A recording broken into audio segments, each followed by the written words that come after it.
Okay so आज मैं बात करने वाला हूँ ब्लेड रनर 2049 के बारे में, जो रिलीज हुई थी 2017 में। और हाँ, ये सेकंड पार्ट है। इसके पहले अगर आपने फर्स्ट पार्ट की एक्सप्लेनेशन वीडियो नहीं देखी तो अपनी जिंदगी के कीमती 14 मिनट देके आपको पहले उस वीडियो को देखना पड़ेगा। खैर, ये मूवी आती है मिस्ट्री एंड साईफाई की कैटेगरी में, और ये मूवी सच्ची मुच्ची कतई जहर है। इसका VFX और इसका सिनेमाटोग्राफी काफ़ी अच्छी है। 1982 में जब इसका फर्स्ट पार्ट आया था तो किसी ने सोचा भी नहीं था कि इसका सेकंड पार्ट भी बन सकता है। सबको लग रहा था नॉर्मल रोबोट ह्यूमन की स्टोरी है और लास्ट में ख़त्म।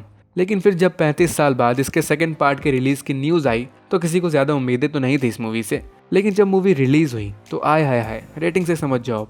तो आज मैं इस पूरी मूवी को फुल डिटेल में प्लॉट के साथ एक्सप्लेन करने जा रहा हूँ। स्टोरी लिटरली काफ़ी यूनिक एंड ऑसम है, और अगर आप मेरे चैनल पे फर्स्ट टाइम आ रहे हो तो सब्सक्राइब कर देना, बस यही बोलना था।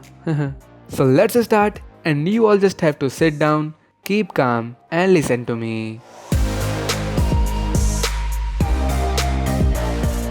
सो मूवी की स्टोरी एक्चुअली कंटिन्यू है मूवी के फर्स्ट पार्ट से, लेकिन काफ़ी अलग है। आपको याद होगा अगर तो फर्स्ट पार्ट की टाइमलाइन जो थी वो थी 2019, बट इस मूवी की जो टाइमलाइन है वो मूवी के टाइटल से ही समझ सकते हो, 2049। सो काफ़ी टाइम बाद की मूवी है, बट इसकी मेन मिस्ट्री जो है वो डायरेक्टली कनेक्टेड है मूवी के फर्स्ट पार्ट से, और वही चीज़ इस मूवी को कतई जहर बनाती है। सो सबसे पहले मूवी में चल रही कुछ इंपॉर्टेंट चीज़ें बताता हूँ। 2019 में आपको याद होगा कि रेप्लिकेंट्स हुआ करते थे, ह्यूमन रोबोट्स, जिनको बोला जाता था नेक्सस 6 रेप्लिकेंट्स। इसमें नेक्सस 6 क्या होता है? ये रेप्लिकेंट्स के वर्जन जैसा वर्क करता है मॉडल, कि कौन से वर्जन का कौन से मॉडल का रेप्लिकेंट है। तो 2019 में जितने भी रेप्लिकेंट्स थे वो सब नेक्सस 6 थे, जिनको बनाया था डॉक्टर टायरल ने। बट आपको याद होगा मूवी के लास्ट में कि डॉक्टर साहब को उसी के क्रिएशन रॉय ने बेरहमी से आके मार डाला था, और देन वो खुद मर गया था। सो टायरल के मरने के बाद पूरे लॉस एंजलिस में तहलका मच गया था, क्योंकि उसी की कंपनी द टायरल कॉर्पोरेशन वही रेप्लिकेंट्स को बनाया करती थी। बट टायरल के जाने के बाद 2020 में वो पूरी कंपनी बैंकरप्ट हो गई। लेकिन फिर उस कंपनी को अपने अंडर कर लेता है एक शख्स, इसका नेम होता है निएंडर वॉलेस, और इसका विलन लुक इस मूवी में लिटरली बहुत औसम लगता है। खैर, फिर ये कंपनी के प्रोडक्शन को अगेन स्टार्ट करता है, रेप्लिकेंट्स बनाना स्टार्ट करता है, रेप्लिकेंट्स के न्यू वर्जन बनाता है, नेक्सस 8, नेक्सस 9, और आप सोच रहे होगे नेक्सस 7 कहाँ गया। सो भी थोड़ी देर बाद उसमें बात करेंगे। और इसी 2020 के टाइम एक अंडरग्राउंड रेप्लिकेंट्स का एक ग्रुप ये भी बन जाता है। इस ग्रुप को नेम दिया गया है रेजिस्टेंस। और ये क्यों बना होता है? सो यहाँ पर वॉलेस अब एक न्यू ऑर्डर रिलीज कर देता है, जिसमें ओल्ड रेप्लिकेंट्स जितने भी बचे होते हैं उनको मारने का ऑर्डर दे देता है। ओल्ड रेप्लिकेंट्स मतलब नेक्सस 9 छोड़ के जितने भी ओल्ड मॉडल्स हैं उन सबको रिटायर करना, और इनको रिटायर वही लोग करेंगे जिनको बोला जाता है ब्लेड रनर्स। सो इसीलिए सारे रेप्लिकेंट्स इकट्ठा होके अपना ग्रुप बना लेते हैं और अंडरग्राउंड हो जाते हैं। खैर, अब अगर आपको फर्स्ट पार्ट का लास्ट सीन याद नहीं है तो मैं याद दिला देता हूँ। लास्ट में डेकर्ड रेचल को अपने साथ लेके न्यू लाइफ स्टार्ट करने चला गया था, और हमें ये तो पता था कि रेचल एक रेप्लिकेंट थी, बट ये चीज़ कंफर्म नहीं करी गई थी कि डेकर्ड भी एक रेप्लिकेंट था कि नहीं। लेकिन हमने अज्यूम कर लिया था कि हाँ, वो एक रेप्लिकेंट था। और फिर वो दोनों वहाँ से कहाँ गए थे फिलहाल किसी को नहीं पता, बट अभी थोड़ी देर बाद पता चल जाएगा। तो अब हम आ जाते हैं मूवी के मेन प्लॉट पे, जहाँ से मूवी स्टार्ट होती है। सो ये टाइम होता है 2049, और सबसे पहले हमें एक आदमी दिखाया जाता है। इसका नेम होता है के, हाँ यही नाम होता है, जस्ट के। ये एक ब्लेड रनर होता है, मतलब रेप्लिकेंट्स को ठोकने का काम करता है, और एक्चुअली में ये खुद भी एक रेप्लिकेंट ही होता है। हाँ, ये इस मूवी में पहले ही बता दिया गया, फर्स्ट पार्ट की तरह मिस्ट्री में नहीं छोड़ा गया। इसकी मिस्ट्री और ज़्यादा तगड़ी है। सो के नेक्सस 9 वर्जन का रेप्लिकेंट होता है। सो इसको ऑर्डर मिलता है कि अपने ओल्ड नेक्सस 8 वाले रेप्लिकेंट्स को माराओ, मतलब रिटायर कराओ। तो सबसे पहले ये जाता है एक फॉर्मर के घर। यहाँ यह मिलता है बटिस्टा से।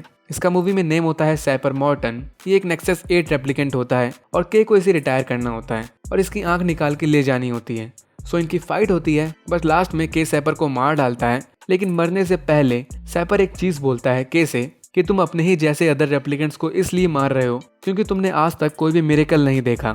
और ये कह के सैपर टपक जाता है, और के को इसके घर के बाहर एक फेक ट्री दिखता है, जिसके नीचे जमीन के अंदर कोई बॉक्स दफन होता है। सो ये बॉक्स को निकाल के अपने बॉस को उस पर टेस्ट करने के लिए भेज देता है।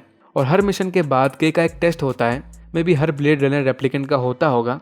इस टेस्ट को बोलते हैं पोस्ट ट्रॉमा बेसलाइन टेस्ट। इसमें चेक किया जाता है कि रेप्लिकेंट स्टिल सही वर्क कर रहा है कि नहीं, और हर बार के इस टेस्ट को पास भी कर लेता था। और अब के की लाइफ के बारे में बात करें, सो एक रेप्लिकेंट तो होता है, ये तो पता ही है। और अब इस टाइम लाइन में हर रेप्लिकेंट को पता होता है कि वो एक रेप्लिकेंट होता है। उनको पता होता है कि उनके माइंड में मेमोरीज डाली गई है, ना कि मेमोरीज बनाई है उन्होंने। सो के पास भी कुछ मेमोरीज होती हैं जो डाली गई होती हैं। खैर, इसकी एक गर्लफ्रेंड भी होती है, आने दे आर्मस, इंटरनेशनल क्रश। मूवी में एक्चुअली ये ना ही एक रेप्लिकेंट होती है और ना ही एक ह्यूमन, ये होती है एक होलोग्राफिक AI। इसका नेम होता है जोई। ये वॉलेस की कंपनी का ही एक प्रोडक्ट होती है और एक्चुअली में के की कोई फैमिली तो होती नहीं, ये एक रेप्लिकेंट होता है। सो सिर्फ जोई ही इसका सच्चा शिद्दत वाला प्यार होती है। हालांकि ये बात कंफर्म नहीं करी गई कि जोई भी के से प्यार करती है कि नहीं, क्योंकि वो सिर्फ एक एआई होती है। बट इस टाइमलाइन में जब रेप्लिकेंट्स इतने रियल होते हैं कि एकदम ह्यूमन की तरह ही होते हैं, सो मे बी ये जोई की प्रोग्रामिंग भी इस तरह की गई होगी कि इसकी फीलिंग्स भी रियल होंगी, मतलब ये भी के से सच्चा शिद्दत वाला प्यार करती होगी। बट प्रॉब्लम ये होती है कि ये जोई एआई को स्पेशली इसीलिए बनाया होता है ताकि ये लोगों के अकेलेपन को दूर कर सके। नॉट फिजिकली, वो पॉसिबल नहीं है, जस्ट मेंटली। तो ये जोई ये बहुत लोगों के पास होती है with same face and same name. बहुत लोग इसका यूज करते हैं कि बस उन सब में से एक होता है। सो मे बी जोई के पास फीलिंग ना हो, वो बस ऐसे ही प्रोग्राम करी गई हो। खैर, के इसको अपनी एनिवर्सरी में गिफ्ट देता है एक गैजेट, ये होता है एम्यूनेटर। और के जोई का सारा डेटा उठा के एम्यूनेटर में डाल देता है। इससे अब जहाँ पर भी के अपने साथ ही एम्यूनेटर ले जाएगा, जोई भी इस गैजेट से चिपक के इसके साथ चली आएगी। खैर, अब यहाँ से मूवी की मेन मिस्ट्री स्टार्ट होती है जब के अपनी ऑफिस जाता है और इसकी बॉस लेफ्टिनेंट उसी बॉक्स को जो इन्हें जमीन में दफन मिला था उसको एग्जामिन कर रही होती है। तो उस बॉक्स के अंदर से इनको एक पूरा स्केलेटन मिलता है। इनको लगता है कि ये एक ह्यूमन का स्केलेटन होता है। सो फिर ये उस पर रिसर्च करते हैं तो इनको पता चल जाता है कि ये स्केलेटन 30 साल पुराना है और किसी ह्यूमन लेडी का था जो प्रेग्नेंट थी और प्रेगनेंसी के वजह से ही बच्चे की डिलीवरी के टाइम उसकी मौत हो गई। लेकिन वो बच्चा बच गया था, मतलब यही कहीं रियल वर्ल्ड में वो बच्चा घूम रहा होगा। लेकिन के यहाँ एक हैरान करने वाली चीज नोटिस करता है। उस लेडी के स्केलेटन की एक बोन में उसको एक सीरियल नंबर देखने को मिलता है। इसका मतलब कि वो एक रियल ह्यूमन नहीं थी, वो एक रेप्लिकेंट थी। तो यहाँ सबका दिमाग खराब हो जाता है, क्योंकि सिंपल सी बात है, एक रेप्लिकेंट मतलब एक रोबोट किसी बच्चे को जन्म कैसे दे सकती है। लेकिन प्रूफ इनके सामने होता है और ये देख के लेफ्टिनेंट के होश उड़ जाते हैं। ये समझ जाते हैं कि अगर ये खबर, ये बात बाहर दुनिया में किसी को पता चली तो फिर बवाल खड़ा हो जाएगा, एक नया वॉर शुरू हो जाएगा। क्योंकि नॉर्मल वे में ह्यूमंस और रेप्लिकेंट्स के बीच यही एक सबसे बड़ा डिफरेंस होता है कि ह्यूमंस एक नई सोल को जन्म दे सकते हैं बट रेप्लिकेंट्स ऐसा नहीं कर सकते। लेकिन यहाँ पर यह बात गलत साबित हो रही होती है। सो इसी डर की वजह से लेफ्टिनेंट के को ऑर्डर दे देती है कि ये खबर बाहर दुनिया में किसी को पता नहीं चलनी चाहिए। और के को नया असाइनमेंट मिल जाता है कि इस केस से जरूरी जितनी भी चीजें हैं सबको इरेज कर दो ताकि कोई सीक्रेट के बारे में जान ही ना पाए। और अगर आपको वो बात याद होगी जो सैपर ने मरने से पहले बोली थी के से कि तुमने आज तक कोई भी मिरेकल नहीं देखा, तो वो इसी मिरेकल की बात कर रहा था। रेप्लिकेंट्स के द्वारा पैदा किया हुआ बच्चा, चमत्कार।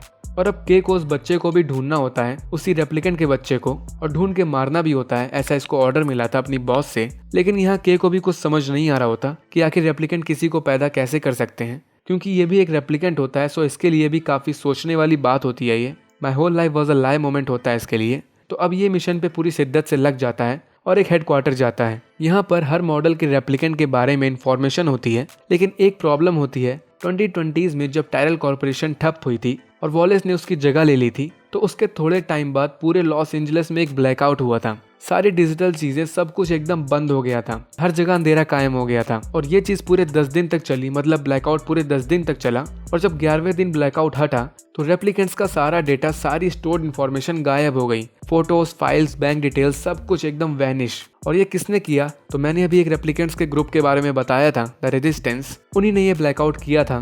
क्यों किया था? तो सब्र करो यार। खैर, इसी ब्लैकआउट की वजह से जब के यहाँ आता है और उस स्केलेटन के बारे में डिटेल्स निकलवाता है तो इसको कुछ नहीं मिलता, क्योंकि ब्लैकआउट में उसकी इन्फॉर्मेशन गायब कर दी गई थी। लेकिन यहाँ पर एक लेडी आती है, इसका नेम होता है लव। ये वॉलेस की फेवरेट रेप्लिकेंट होती है और ये के को लेके एक रूम में जाती है जहाँ पर कुछ इन्फॉर्मेशन स्टोर्ड होती है ओल्ड रेप्लिकेंट्स को लेके। इनको वॉलेस ने सिक्योर करके रखा था, इसीलिए ब्लैकआउट से ये इन्फॉर्मेशन बच गई थी। और के को यहाँ उस स्केलेटन के सीरियल नंबर से एक ऑडियो फाइल मिलती है जिसमें डेकर्ड नेम से एक शख्स किसी रेप्लिकेंट का टेस्ट ले रहा होता है। और अब जिन्होंने फर्स्ट पार्ट देख रखा है उनको पता होगा कि डेकर्ड कौन है। जी हाँ, फर्स्ट पार्ट का हीरो। और ये जो ऑडियो फाइल के और लव सुन रहे होते हैं, ये फर्स्ट पार्ट का वो वाला सीन होता है जिसमें डेकर्ड जब फर्स्ट टाइम ये रेचल से मिला था और रेचल का टेस्ट ले रहा था कि वो रेप्लिकेंट है कि नहीं। तो इसी सीन की हल्की सी ऑडियो क्लिप के सुनता है जिसमें इसको डेकर्ड नेम सुनाई देता है, बट रेचल का नेम ऑडियो में कहीं नहीं लिया जाता, इसलिए इसको रेचल के बारे में कुछ नहीं पता चलता। बट मैंने बोला था दोनों पार्ट कनेक्टेड हैं। और मैं अब इस मूवी की आधी मिस्ट्री खत्म करता हूँ जो मूवी में एक्चुअली आगे पता चलती है, बट मैं एज यूजुअल अभी बता देता हूँ। सो हमको जो बॉक्स के अंदर एक प्रेग्नेंट रेप्लिकेंट का स्केलेटन दिखाया जाता है, तो वो रेप्लिकेंट एक्चुअली में कोई और नहीं बल्कि मूवी के फर्स्ट पार्ट वाली खूबसूरत महिला रेचल थी। लास्ट टाइम डेकर्ड और रेचल अपनी प्यार भरी जिंदगी साथ में जीने निकल गए थे, लेकिन ओल्ड रेप्लिकेंट्स के मारने का ऑर्डर पहले से चला आ रहा था, इसलिए इनकी जान के पीछे ब्लेड रनर्स पड़े थे। बट फिर इनकी मुलाकात हुई उन्हीं रेजिस्टेंस ग्रुप से, ये उसमें शामिल हो गए और तभी फिर रेचल प्रेग्नेंट हो जाती है डेकर्ड के बच्चे के साथ, और उसको पैदा करने के टाइम ही रेचल की मौत हो जाती है। और रेजिस्टेंस का पूरा ग्रुप इस मिरेकल को देख के हैरान रह जाता है कि ये पॉसिबल कैसे है, बट बच्चा उनके सामने था और फिर ये सब अपने आप से उस बच्चे को सेफ रखने का प्रॉमिस करते हैं। और हाँ, शायद वो सैपर भी उसी रेजिस्टेंस ग्रुप का एक मेंबर था, उसने भी इस चीज को सीक्रेट रखने का पूरा ट्राई किया था। और अब सवाल आता है कि वो बच्चा कहाँ है, जो ऑब्वियसली अब तक बड़ा हो गया होगा, 30 साल पुराना केस था ये। सो सबर करो थोड़ा, मेन मिस्ट्री यही है इसकी। खैर, अब एक क्वेश्चन निकल के आता है कि आखिर कैसे रेचल प्रेग्नेंट हो सकती है, क्योंकि वो तो एक रेप्लिकेंट होती है, एआई रोबोट। तो आपको ये बात तो पता है कि रेचल को डॉक्टर टायरल ने बनाया था, और जैसे आपने अभी देखा कि रेप्लिकेंट्स बिल्कुल ही ह्यूमन बींग्स की जैसे होते हैं, इवन उनके पास बोन्स भी होती हैं। मतलब टायरल रेप्लिकेंट्स को बायोलॉजी एंड टेक्नोलॉजी दोनों का प्रॉपर यूज करके बनाता था, और इसने एक जगह बोला भी था कि रेचल बाकी रेप्लिकेंट से हट के है, वो एक स्पेशल रेप्लिकेंट है। तो स्पेशल से टायरल का कहने का मतलब यही था कि रेचल की बॉडी में रिप्रोडक्टिव ऑर्गन भी है, मतलब वो एक न्यू बींग को पैदा कर सकती है। बट ये पता नहीं है कि वो बीइंग एक रेप्लिकेंट होगा या ह्यूमन होगा, या हाफ रेप्लिकेंट या हाफ ह्यूमन, इसका आंसर मूवी में नहीं दिया। और जब रेचल की बोन से वो रेप्लिकेंट का सीरियल नंबर मिला था, तो वो नंबर N7 से स्टार्ट था, इन शॉर्ट नेक्सस 7। मतलब रेचल नेक्सस 7 मॉडल की रेप्लिकेंट थी, और इस मॉडल के कोई और रेप्लिकेंट्स नहीं दिखाए मूवी में।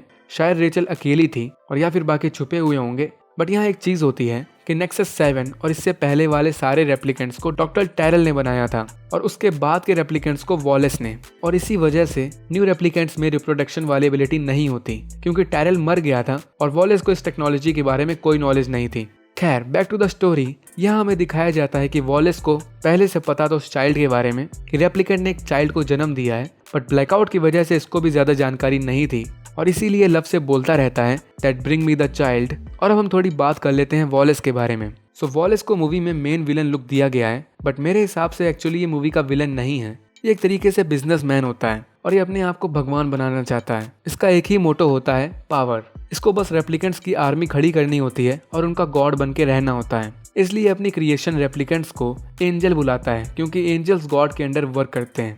इसको अपनी कंपनी के मास प्रोडक्शन की हाईएस्ट लिमिट में जाना होता है, और जब इसको पता चलता है कि रेप्लिकेंट्स का रिप्रोडक्शन पॉसिबल है, तो फिर इसको वो टेक्नोलॉजी भी चाहिए होती है, क्योंकि फिर ये इन्फिनिट नंबर तक रेप्लिकेंट्स क्रिएट कर सकता है। और एक सीन में जब वॉलेस न्यू रेप्लिकेंट को टेस्ट कर रहा होता है, तो ये उस रेप्लिकेंट की बॉडी में उसी जगह कट करता है जहाँ से रिप्रोडक्शन पॉसिबल होता है। इस सीन से वॉलेस के इरादे क्लियर हो रहे होते हैं। खैर, अब के अपनी इन्वेस्टिगेशन शुरू करता है उस बच्चे को ढूंढने वाली। ये गैप से मिलता है और केस से डेकर्ड के बारे में पूछता है, और इसके हाथ से कोई कागज छीनो यार, साले को ओरिगामी बनाने से फुर्सत मिले तब तो ये दुनिया को देखे। खैर, ये डेकर्ड के बारे में ज्यादा कुछ नहीं बताता, क्योंकि ये खिलौने बनाने में बिजी था। ये बोलता है कि डेकर्ड रिटायर कर दिया गया, मतलब मार दिया गया। और आपको पता होगा कि रिटायर कौन किए जाते हैं? जी हाँ, रेप्लिकेंट। सो अगेन ये प्रूफ हो रहा होता है कि डेकर्ड एक रेप्लिकेंट था। खैर, इस साइड लव भी अपनी इन्वेस्टिगेशन में लगी थी, क्योंकि के की तरह इसको भी ऊपर से ऑर्डर आया था कि बच्चा ढूंढ के मुझे दो। सो ये भी के ऑफिस जाके रेचल के स्केलेटन को अपने साथ ले जाती है और वहाँ के बंदे को मार डालती है। और हमें दिखाया जाता है कि के पे कुछ लोग छुप के नजर भी रख रहे होते हैं। ये लोग वही रेजिस्टेंस ग्रुप के लोग होते हैं। नाउ के अब अगेन सैपर के घर जाता है क्लूज ढूंढने के लिए, जहाँ इसको उस ट्री के नीचे एक डेट देखने को मिलती है, 6 अक्टूबर 21। और ये डेट देखते ही के काफी चौंक जाता है। क्यों? सो हमें बीच में के पास्ट की मेमोरीज दिखाई जाती हैं, और ये रेप्लिकेंट होता है, मतलब इसके अंदर मेमोरीज इंसर्ट करी गई होती हैं। सो इस मेमोरी में के एक छोटा बच्चा होता है जो किसी अजीब सी जगह में होता है, और कुछ और बच्चे इसका पीछा कर रहे होते हैं, क्योंकि इसके हाथ में एक टॉय होता है, एक हॉर्स। उन सबको ये चाहिए होता है। सो ये वहीं एक जगह में उस हॉर्स को छुपाने लगता है, और इस टॉय के नीचे वही सेम डेट लिखी होती है जो इस पेड़ के नीचे लिखी होती है, और ये उस टॉय को वहां छुपा के निकल जाता है। यह मतलब जरूर के का पर्सनली इस केस से कुछ लेना देना है, और यही चीज के भी सोचने लगता है, क्योंकि दोनों जगह सेम डेट होना कोई कोइंसिडेंस नहीं हो सकता। सो ये यहाँ से एक डीएनए आर्काइव में जाता है, और यहाँ गेट पे पता नहीं कौन इंडियन हिंदी लिख के भाग गया, घंटा कोई नहीं पढ़ पाएगा इसे। खैर, के यहाँ पर उसी ट्री के नीचे वाली डेट को एंटर करता है और चेक करता है कि कौन कौन बच्चे उस दिन पैदा हुए थे, तो इसको 2 बच्चों के बारे में पता चलता है, एक बॉय और एक गर्ल। प्रॉब्लम ये होती है कि दोनों के पास सेम डीएनए होते हैं, जो कि इम्पॉसिबल होता है क्योंकि सबका डीएनए अलग अलग होता है। और इस इन्फॉर्मेशन के हिसाब से ये दोनों गर्ल एंड बॉय एक ऑर्फनेज में पले बढ़े थे और गर्ल की उसी ऑर्फनेज में मौत हो गई थी किसी जेनेटिक डिसऑर्डर की वजह से, और बॉय उस ऑर्फनेज से गायब हो गया था, डिसअपेयर। और जो यहाँ अपना दिमाग लगाती है, इसका कहना होता है कि ये जानती थी तुम स्पेशल थे क्योंकि तुम ही वो चाइल्ड हो जिसको तुम ढूंढ रहे हो, तुम उस रेप्लिकेंट के चाइल्ड हो। बट ऑब्वियसली के इस बात पे बिलीव नहीं करता और फिर और इन्वेस्टिगेशन करने के लिए ये उस ऑर्फनेज जाने के लिए निकल जाता है। इसके बावजूद कि इसकी बॉस ने इसको मना किया था, लेकिन अब बात के ऊपर खुद आ गई थी कि कहीं ये खुद वही चाइल्ड तो नहीं, तो इसको वहां जाना पड़ रहा था। लेकिन रास्ते में इसके ऊपर वहीं के कुछ लोकल लोग अटैक कर देते हैं, लेकिन इसको बचा लेती है लव। वो आसमान से हवाई फायर करके सबको मार डालती है। और वो ऐसा क्यों करती है? इट्स सिंपल, क्योंकि उसको भी वो चाइल्ड चाहिए था और के उसी चाइल्ड को ढूंढ रहा था। सी इज जीनियस। और जोई का जो एमिनेटर था, भूलना मत, उसको वॉलेस की कंपनी ने ही बनाया था, सो इसीलिए उस एमिनेटर के जीपीएस से लव को के की भी लोकेशन पता चल जाती थी। खैर, अब के उस ऑर्फनेज के अंदर जाता है जहाँ ये वहाँ के ओनर को डरा के उससे सारे बच्चों का ओल्ड रिकॉर्ड्स निकलवा लेता है, लेकिन इसको कुछ नहीं मिलता क्योंकि बीच के सारे ईयर्स का रिकॉर्ड गायब था। वही रेजिस्टेंस का काम होगा ये भी। लेकिन जब के ऑर्फनेज में टहल रहा होता है तो इसको यहाँ अपना अपना जैसा लगता है। इसको फ्लैशबैक्स आ रहे होते हैं क्योंकि आपको इसकी मेमोरी याद होगी, सो वो एक्चुअली में इसी प्लेस की मेमोरी थी कि कुछ लोग इसे बुली कर रहे थे इसके टॉय को लेके, और के फिर उसी जगह जाता है जहाँ इसने अपनी मेमोरी में वो हॉर्स छुपाया था।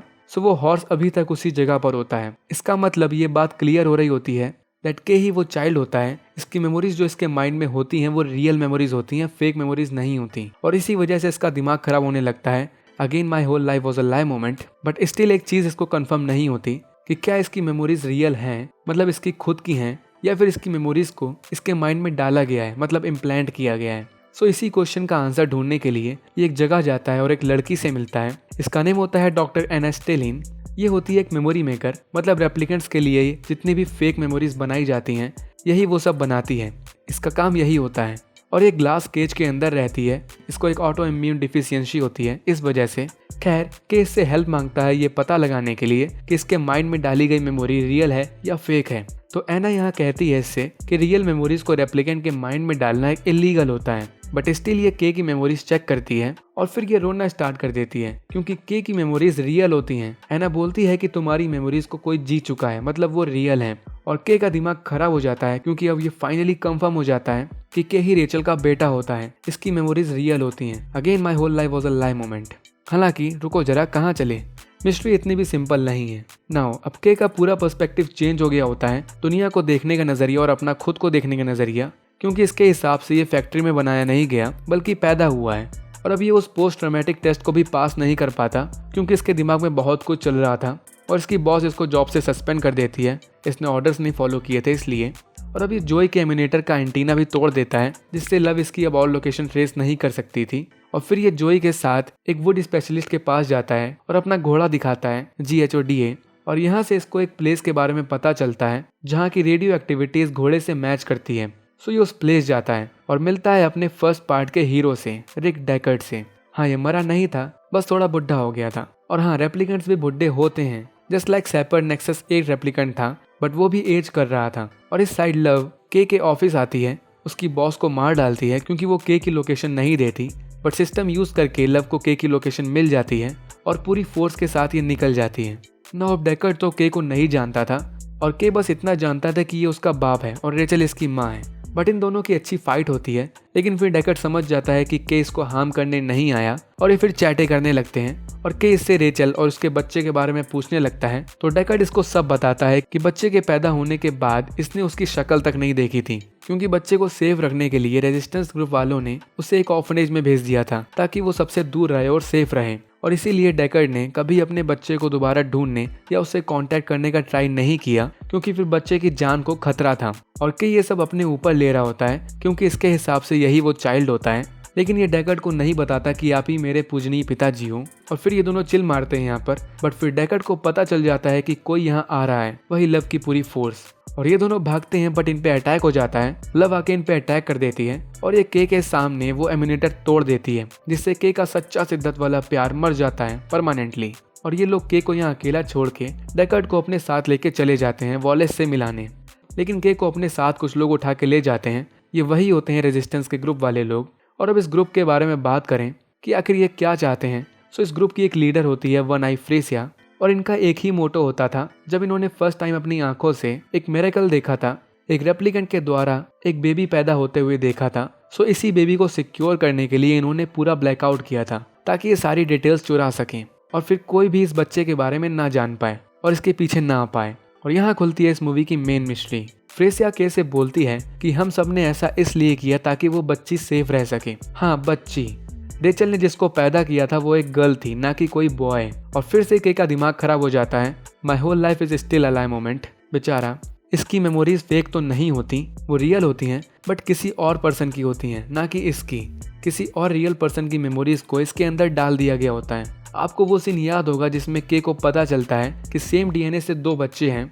तो उसमें दिखाया था कि लड़की किसी बीमारी से मर गई थी और लड़का गायब हो गया था।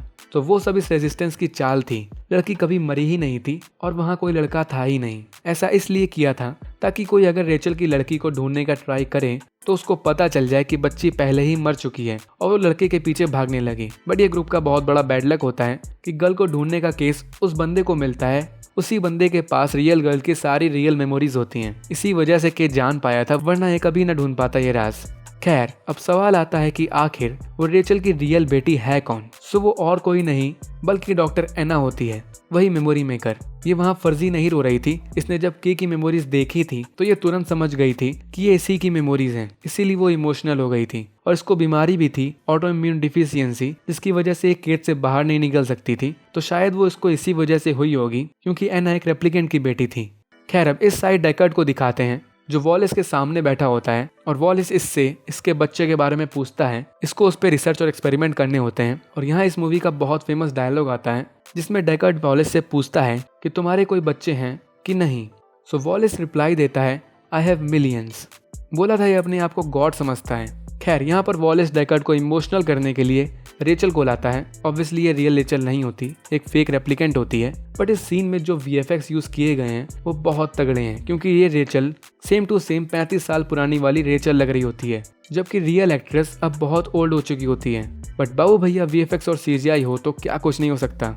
खैर, डेकर्ड इसको कुछ नहीं बताता। और इस साइड अब दीन दुनिया से हारे हुए बेचारे के को दिखाते हैं जिसका क्षण से सपना टूट गया होता है और इसको जग सूना सूना लग रहा होता है और इसको जोई का एड भी दिख जाता है। एक आदमी बेचारा कितना दर्द सहे, बट ये हार नहीं मानता। इसके अंदर की आत्मा जाग जाती है, हालांकि इसके अंदर होती नहीं। अरे बट समझ जाओ यार। और इसको फ्रेसिया ने बोला था कि डेकर्ड को जाके मार डालो क्योंकि वही एक लूज एंड है। उसी के थ्रू वॉलेस पता लगा पाएगा कि इसकी बेटी कहाँ है। हालांकि एना हमेशा से ही वॉलेस के नाक के नीचे थी, उसी के नीचे वर्क करती थी as a memory maker, but Wallace को कभी कोई आइडिया ही नहीं होता। खैर, अब डेकर्ड को लव किसी जगह ले जा रही होती है, मे भी टॉर्चर करने ताकि ये बता दे इसकी बेटी के बारे में। लेकिन यहाँ बीच में इंटरफेयर कर देता है के और ये सबको मार डालता है। इसकी लव से भी अच्छी फाइट होती है बट ये उसको भी मार डालता है और डेकर्ड को बचा लेता है। लेकिन इसको ऑर्डर मिला था डेकर्ड को मारने का, बट इसका कहना था कि ये दुनिया को बता देगा कि डेकर्ड वही समुद्र में बह के मर गया। और ये डेकर्ड को यहाँ से लेके इसकी बेटी से मिलाने के लिए ले जाता है। के को पता था कि एना ही डेकर्ड की रियल बेटी है और डेकर्ड अंदर अपनी बेटी से मिलने चला जाता है और के बाहर घायल था इसलिए वहीं लेटकर मर जाता है। ये सीन फर्स्ट पार्ट के लास्ट सीन से उठाया है। जब रॉय बेटी मरता है तो सेम वे में के भी मरता है और मूवी डेकर्ड और उसकी बेटी एना को दिखाते हुए खत्म हो जाती है। मतलब फाइनली लास्ट में बाप और बेटी रीयूनाइट हो जाते हैं। सो अब क्वेश्चन आता है कि आखिर के ने डेकर्ड को क्यों नहीं मारा जबकि इससे ऐसा करने को बोला गया था। तो आपको इस मूवी के फर्स्ट पार्ट का विलन याद होगा, रॉय बेटी, जो एक्चुअली में मूवी के लास्ट में हीरो वाली मौत मरता है। सो सेकंड पार्ट का रॉय बेटी होता है के।